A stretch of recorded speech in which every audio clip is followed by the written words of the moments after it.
By this point, you've had a brief introduction to both the Florida Standards and the Secondary Literacy Learning Maps. Now let's talk about instructional best practices in reading.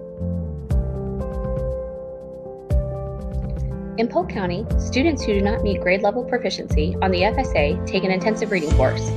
Using a blended learning model, intensive reading teachers provide targeted, differentiated instruction to help students accelerate and strengthen their reading skills. So where do we begin? We begin with a plan, but not just any plan. We need to make sure we are carefully planning out our instructional time from the beginning of class to the end of class, so we have to be purposeful and deliberate. No student is alike, and all students learn in different ways, and we have to consider that as we plan. For example, not everyone wears the same shoe in the same size. We have so many different styles, sizes, and options to fit our unique personalities.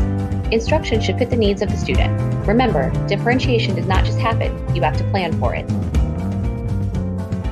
Before you start to plan, let's take a look at the framework.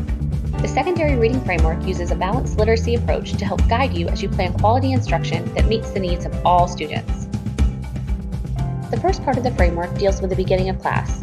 Each class should begin with a quick, engaging bell work activity that is related to the learning target.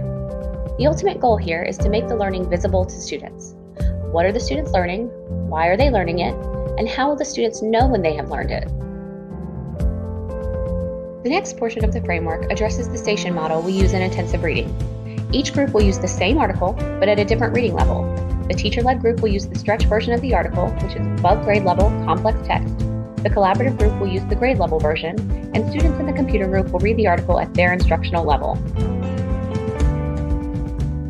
The last portion of the framework deals with the end of class. Whether the class period is ending or you are ending a lesson, you should close out each class with a quick, engaging way that shows what students learned that day. This can be a formal or informal check for understanding, but it should relate back to the learning target.